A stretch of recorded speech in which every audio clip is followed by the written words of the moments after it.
When we speak about Kriya Yoga, it is important to pause and remember, we are not speaking of something ordinary. We are not speaking of a temporary trend, a practice that comes and goes with the passing of time. We are speaking of an eternal science, a sacred knowledge that has been preserved for centuries, guarded by saints, yogis, and realized masters who lived only to pass this light on to future generations. What is Kriya Yoga truly? People often assume it is merely a breathing exercise, a way to calm the mind, or a meditation posture. But the masters of this path, from Mahavatar Babaji to Paramahansa Yogananda, have again and again reminded us, Kriya Yoga is not just a technique, it is the very art of living. It is a philosophy of union, a way of bringing every moment, every thought, every breath back into harmony with the divine. To understand this, let us begin with the word itself, Kriya. It means action, but not action in the ordinary sense of restless activity. Kriya means sacred action, conscious action, action that brings you closer to your true self. Every act of breathing can be mechanical, or it can be a Kriya. Every act of thinking can scatter your energy, or it can be turned inward as a Kriya. The philosophy is simple yet profound. Life itself is the field of yoga, and every moment can become an opportunity for liberation. Now let us reflect on the foundation of this science, the breath. Breath is not just air moving in and out of the lungs. Breath is the cord that ties the soul to the body. When the breath ceases, the soul withdraws. When the breath slows, the mind slows. When the breath is mastered, the mind is mastered. And when the breath is transcended, the soul shines forth in its original purity. This is why the sages declared, breath is the horse, mind is the rider. If you control the horse, the rider must follow. In ordinary life, our breath is restless, shallow, uneven. That restlessness is mirrored in the mind. Thoughts scatter, emotions dominate, desires pull us in many directions. But through Kriya Yoga, the horse is calmed, and the rider is brought to stillness. In this stillness, the eternal truth of the soul reveals itself. Think of your spine as a sacred temple. Within it flows the river of prana, the subtle life force that keeps the body alive. In most people, this river flows outward, down and away into the senses, into attachments, into desires. This outward flow binds us to the endless cycle of birth and death. But the yogi learns to reverse the river. Through the sacred practice of Kriya, the pranic current is turned upward, flowing back to its source in spirit. Here lies one of the most beautiful philosophical truths of this path. Bondage and liberation are nothing but the direction of energy. When energy flows outward, it becomes attachment, ignorance, and sorrow. When energy flows inward, it becomes wisdom, devotion, and freedom. Outward flow is bondage. Inward flow is liberation. This truth is not abstract. It is living, it is practical.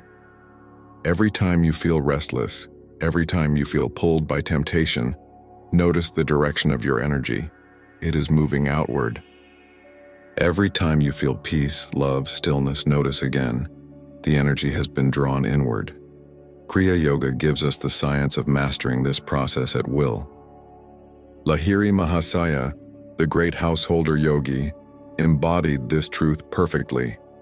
He lived not as a monk, but as a family man, with responsibilities, duties, and worldly obligations.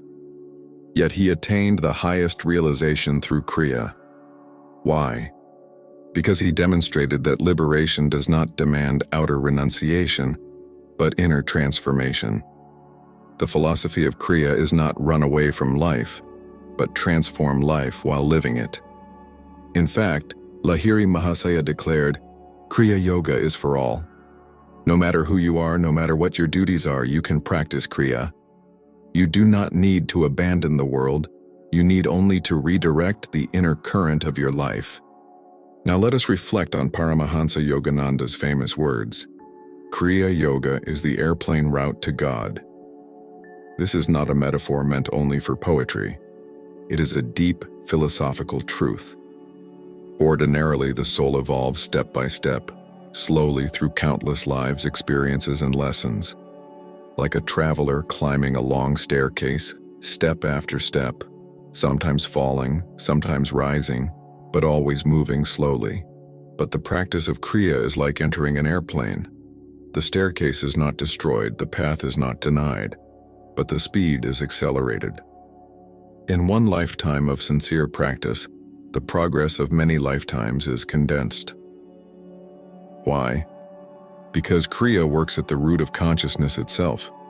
Instead of working indirectly on the restless mind, it works with the very life force that sustains the mind. Here philosophy meets science. We know that thoughts cannot exist without energy. Desire cannot exist without prana. If you withdraw that prana, the restless patterns lose their power. If you redirect it upward, the mind naturally becomes calm, the heart becomes still, and the soul is revealed.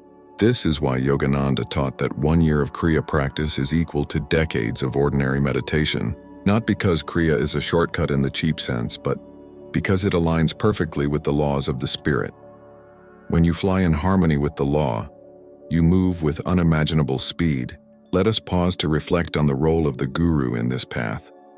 The philosophy of Kriya emphasizes the necessity of the guru, not as a human personality, but as a divine channel. Without proper guidance, the seeker can easily become lost, confusing imagination with realization, or ego with wisdom. The guru is the one who has walked the path, who has merged with the infinite, and who now returns to guide the disciple. Yet the guru does not take away your free will. As Yogananda said, the guru can open the door, but the disciple must enter. The guru provides grace, blessing, and protection, but the effort must come from you. This balance between grace and self-effort is one of the deepest philosophical truths of Kriya Yoga. Too much dependence on grace leads to passivity. Too much dependence on self-effort leads to ego. Only the balance of both leads to liberation. Now let us ask a deeper question. Why do we seek liberation at all? Why does the soul, amidst worldly duties and pleasures, still feel restless, still yearn for something higher? Philosophy tells us, because we are children of infinity. No matter how much the world offers, the soul cannot be satisfied with shadows. It longs for the source. That longing is not weakness, it is the divine call within. Kriya Yoga gives us the method to answer this call. Not in theory, not in imagination, but in experience. The breath slows, the heartbeat calms, the restless thoughts fade, and in that stillness the soul begins to perceive its own eternal nature. You realize you are not the body, not the restless mind, you are spirit itself. This is why Kriya is not just another yoga. It is the art of remembrance. It does not give you something new. It helps you remember what you have always been. Like a mirror covered in dust, your consciousness is obscured. Kriya is the sacred wind that clears the dust, revealing the shining soul that was always there. But here we must ask another question. What use is realization if it does not change the way we live? If a man meditates for hours but emerges with anger, selfishness, and pride, what has he truly gained? True Kriya practice transforms not only meditation but life itself. It makes us calm in adversity, humble in success, loving in relationships, and steadfast in truth. This is the practical philosophy of Kriya Yoga. Live in the world but live as a yogi. Work but remain free inwardly. Love, but love from the awareness that all love flows from the divine. Breathe, but know that every breath is God's gift, an opportunity to turn inward. And so, the final philosophical truth of Kriya is this: you are the immortal soul. Through the practice of Kriya Yoga, you can realize this truth directly, not as belief, but as a living experience. Every breath you take is an opportunity. Every restless moment is a reminder to turn inward.